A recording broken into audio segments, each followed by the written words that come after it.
शहीदे आजम भगत सिंह, राजगुरु सुखदेव पाक G T road Sahibabad के प्रांगण में कारगिल विजय दिवस समारोह का आयोजन किया गया। इस अवसर पर retired lieutenant colonel Arjun Singh Yadav द्वारा लिखित पुस्तक जरा याद करो कुर्बानी तथा सैनिकी उपन्यास का लोकार्पण किया गया। कार्यक्रम के मुख्य वक्ता रामदुलार यादव शिक्षाविद रहे। अध्यक्षता पूर्व प्राचार्य डॉक्टर विशन लाल गौड़ ने किया। मुख्य अतिथि कर्नल तुली साहिब, संचालन प्रसिद्ध पर्यावरणविद कालीचरण चौधरी ने किया। कार्यक्रम को पूर्व जिला विद्यालय निरीक्षक श्रवण कुमार यादव, शिक्षक कैलाश चंद्र, सम्राट सिंह यादव, श्रमिक नेता अनिल मिश्र, जय नारायण शर्मा, प्रवीण वर्मा ने भी संबोधित किया। हुकुम सिंह, राजेंद्र सिंह, पंडित विनोद त्रिपाठी ने देश प्रेम के गीत सुनाए। कार्यक्रम में शामिल सभी साथियों ने कारगिल के शहीदों को श्रद्धांजलि देते हुए उनके सम्मान में 2 मिनट का मौन धारण किया। कार्यक्रम का शुभारंभ ध्वजारोहण, राष्ट्रगीत तथा दीप प्रज्वलित कर किया गया। कार्यक्रम को समाजवादी चिंतक शिक्षाविद रामदुलार यादव ने संबोधित करते हुए कहा, आज कारगिल विजय दिवस समारोह के मुख्य अतिथि सम्मानित तुली साहब, आज के कार्यक्रम की अध्यक्षता कर रहे हमारे गुरुदेव डॉक्टर विशन लाल गौड़ जी, प्रख्यात लेखक हमारे बड़े भाई अमरजीत सिंह कलिंगा जी, शिक्षाविद भाई कैलाश जी, सेना से अवकाश प्राप्त भाई सम्राट जी और शिक्षा अधिकारी पीसीएस अधिकारी रहे हमारे शुभचिंतक भाई श्रवण कुमार जी, और आज इस कार्यक्रम के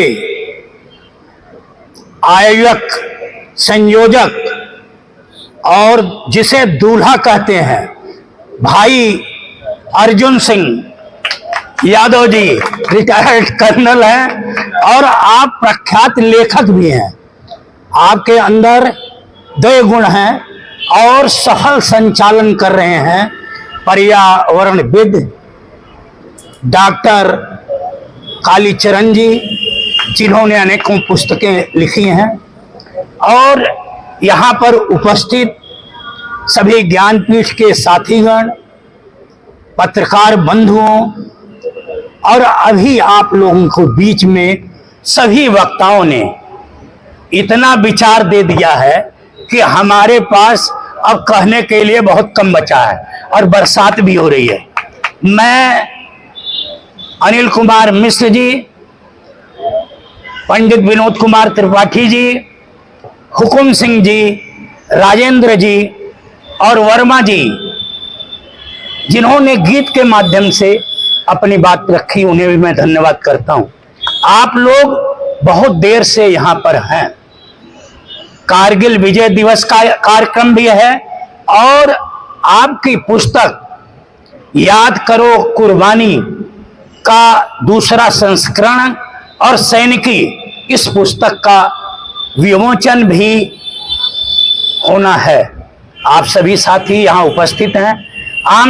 मैं इस अवसर पर आप सभी का हार्दिक अभिनंदन करता हूँ, स्वागत करता हूँ कि आप सैनिकों के सम्मान में यहाँ उपस्थित हुए। सबसे पहले मैं कारगिल के उन शहीदों को और देश के उन सभी शहीदों को जिन्होंने देश की आजादी से लेकर और जो भी युद्ध लड़े गए हैं उनमें अपनी कुर्बानी दी है, उनको नमन करता हूं, उन्हें श्रद्धांजलि अर्पित करता हूं। वक्ताओं ने अपनी बात रखी, मैं थोड़ी सी बात आपके सामने रखता हूं। भारत जब स्वतंत्र हुआ तभी से युद्ध की विभीषिका में लगातार लगा हुआ है। सन 1947 में जब भारत आजाद हुआ तो 47-48 में भी पाकिस्तान से हमारा युद्ध हुआ, उसमें बहुत जनहानि हुई। उसके बाद हमारे देश के अंदर पंडित जवाहरलाल जब प्रधानमंत्री बने और उन्होंने देश को बहुत आगे बढ़ाने का काम किया उस शांतिपूर्ण तरीके से, और पंचशील पर उन्होंने हस्ताक्षर किए, लेकिन चाइना ने धोखा किया और हमारे साथ 1962 में चाइना का युद्ध हुआ। जब हम लोग छोटे थे, पढ़ते थे, तो हमारे गुरुदेव नारा लगाते थे कि तख्ती पर तख्ती, तख्ती पर दाना, चाओ यन लाई को मुर्गा बनाना। तख्ती पर तख्ती, तख्ती पर ईंट, चाओ यन लाई को लाओ घसीट। उस युद्ध के अंदर मेजर शैतान सिंह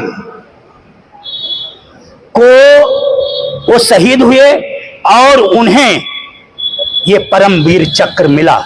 और उसमें रिजंगला के मैदान में 121 से ज्यादा जो यादव थे, अहीर रेजिमेंट उस रेजिमेंट में थे, वो शहीद हो गए थे उस 1962 की लड़ाई में, जो मैं आप लोगों को बताना चाहता हूं, जिसका वर्णन यहां पर नहीं हुआ है।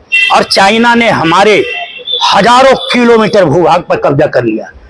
उस समय पंडित जवाहरलाल उस घटना से बहुत आहत हुए, क्योंकि हमारी स्थिति चाइना के सामने लड़ने की नहीं थी, हमारे हथियार उतने मजबूत नहीं थे। लेकिन सन 1965 में फिर लड़ाई हुई। जब वो लड़ाई पाकिस्तान से हुई और उसमें जहां के अर्जुन सिंह यादव जी हैं, अब्दुल हमीद, जिसने अजय पाकिस्तान के टैंक को, जो 13 इंच मोटी चद्दर से बना हुआ था, उसे तोड़ दिए और 4 टैंक तोड़े और चौथे टैंक पर उन्होंने वीर गति को प्राप्त किया और उन्हें भी मरणोपरांत परमवीर चक्र मिला सन 1965। और हम पाकिस्तान से जीत गए, सारी हमारी सेना आगे बढ़ गई, बहुत भूभाग कब्जा कर लिया। लेकिन उस समय प्रधानमंत्री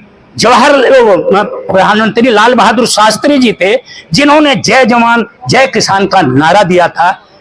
ताशकंद में समझौते में हमें वो जमीन वापस करनी पड़ी और वह उस घटना को सहन नहीं कर पाए। उसके बाद युद्ध होता सन 1971 में, प्रधानमंत्री इंदिरा गांधी थी और 71 के युद्ध के अंदर आप सभी को पता है कि हम बांग्लादेश को पाकिस्तान से अलग करवा दिए। इतना बड़ा काम हुआ हमारे देश के अंदर और हमारी सेना जीती। लेकिन 1999 के अंदर यह कारगिल का युद्ध हुआ, जो एक चरवाहे ने, हमारी इंटेलिजेंस ने वो सूचना नहीं दी। वहां पर जो चरवाहे थे उन्होंने सूचना दी कि वहां बंकर बना रही है पाकिस्तानी सेना और लगातार बंकर बनाकर हमारी कई चौकियों पर कब्जा कर लिया है। तब हमारी सेना वहां पर गई और उन्होंने लड़ाई लड़ी और विजय प्राप्त किया। उसके अंदर जैसा बताया था मिश्रा जी ने, विक्रम बत्रा और ये हमारे ग्रेनेडियर ये योगेंद्र सिंह यादव जी और हमारे मनोज कुमार पांडे जी, ये लोग, इनको भी मरणोपरांत और इन्हें जीवित ये परमवीर चक्र मिला। तो बहादुरी से लड़ाई लड़ी। और मैं आप लोगों को बताता हूं कि 1999 में ही हमने 26 जुलाई को कारगिल के शहीदों को श्रद्धांजलि देने का कार्यक्रम किया था। उसके पहले हमारे मित्रों ने 51,000 रुपए उस वक्त मुख्यमंत्री कोष के अंदर, यहाँ शुक्ला जी जिलाधिकारी थे, उसमें दिया था और इतनी ही राशि प्रधानमंत्री कोष में भी दिया था। तो हमारे लोग लगातार सैनिकों का सम्मान करते हैं और सैनिकों का नहीं, इस देश के अंदर जो भी जनता है उसका सम्मान करते हैं। और एक बात मैं और आप लोगों के बीच में कहना चाहता हूं कि जो सैनिक है हमारे यहाँ, चाहे वो किसी विभाग में हो, वहां पर जात धर्म से ऊपर उठकर सबसे ज्यादा अगर धर्मनिरपेक्षता अगर कहीं है तो वो सैनिकों के अंदर है। वो वहां पर कोई जात पात पूछी नहीं जाती, केवल वहां अदम्य साहस का परिचय दिया जाता है। अदम्य साहस किसके अंदर, जुनून क्या है, वहां सीमा पर लड़ने का जुनून, देश के लिए कुर्बानी करने का जुनून, वह उनके अंदर होता है, और वहां जात धर्म कोई चीज नहीं है। आज जो समाज के अंदर विकृति है, देश के अंदर विकृति है, हम जातिवाद धर्मवाद पाखंड के शिकार हैं। और मैं अगर अर्जुन सिंह जी के बारे में न बताऊं तो मेरी बात अधूरी रहेगी। अर्जुन सिंह यादव एक साधारण किसान परिवार में पैदा हुए, जो किसान खेती के साथ साथ पशुपालन करता था। तो इन्होंने घी दूध बहुत खाया है, बहुत मजबूत रहे, और रुद्रपुर में आप रहे अपनी बहन के पास, और वहां पर आप बरेली में आप भर्ती हुए और लगातार देश की सेवा की। देश की सेवा करने के बाद रिटायर्ड होकर के आए, और ये सबसे बड़ा काम है कि आप रिटायर्ड कर्नल होने के बाद, देश की सेवा करने के बाद आपकी लेखनी चल रही है, जो आज तक पहले ये लिखा था आपने जो पुस्तक कि जरा याद करो कुर्बानी, इसका प्रथम संस्करण लिखा, अभी द्वितीय संस्करण और सैनिकी का यहाँ विमोचन होता है।